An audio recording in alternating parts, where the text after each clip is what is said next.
Georgia making the jump to the #2 team in the country today with the new poll out, beating Clemson the way they did.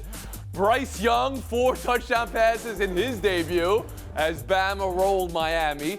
Notre Dame almost blowing it versus FSU, but getting away with the overtime win. And Oklahoma close versus Tulane, but they hang on. Tim Cowlishaw, around the horn to you. Your week 1 takeaway from the top 10. I am not going to anoint Alabama just yet. The college season is long enough, Tony. We'll have time for that later.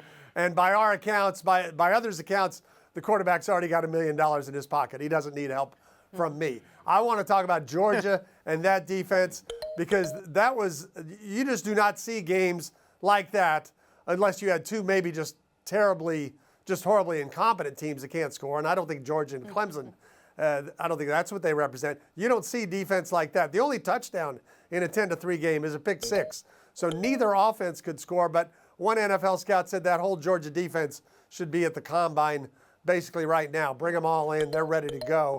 And I think that is a team at some point Alabama will have to contend with. Sarah Spain, #1 takeaway. It is that game, and it's that I'm trying to look at the history of college football and the college football playoff to figure out if it's as dire as people imagine it is for Clemson. It's not, of course. We've seen historic teams, come back. We've seen starting quarterbacks go down and second quarterbacks, and then a team like Ohio State winning with their third quarterback before. It's going to be a long season for them, and they are going to have to be sharp and show incredible improvement. But I almost feel like the way this game went down, it looked so ugly that when DJU gets better and when they manage to rush for more than 2 yards, it will show that this was an aberration, and they will be able to kind of put together a whole nother season as if week 1 didn't happen. Never before have we seen a matchup this important this early, which I do think allows the committee to say, it was a week 1 thing if they look. Was it good football, Sarah Spain?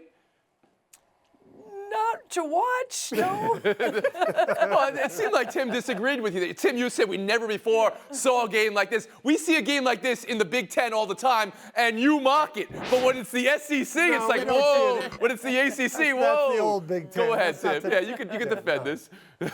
No, I mean, this was like, and I'm not going to stay, like the LSU-Alabama game, whenever that was, 10 years ago.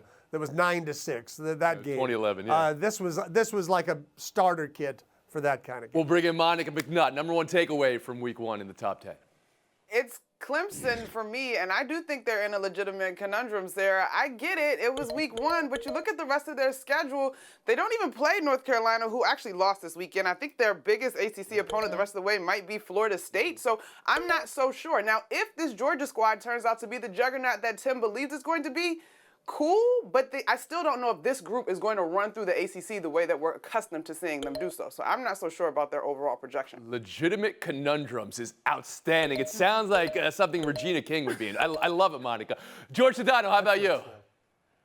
Tony, it's still about the haves and the have-nots in college football. Alabama, Clemson, Georgia, Ohio State just on a different level. And before people push back on Ohio State, yeah, Minnesota kept it closer within striking distance, but then 2 quick scores on one play of over 70 yards for Ohio State. I'm going to go with Alabama, though, specifically because they just reload. They don't rebuild here. Not to mention that Nick Saban has the wayward school of football coaches there, as Bill O'Brien now all of a sudden gets to resurrect his career at Alabama, as we've seen many other coaches do. And, look at what Nick has been able to do recently with quarterbacks, something people always said, they're good on defense, they can run the ball, but they can't do anything with the quarterback position. Well, look at Tua, look at Mac, and now look at Bryce, who's probably going to be the Heisman Trophy leader heading into week 2. Tim Cowlishaw. And Jalen Hurts.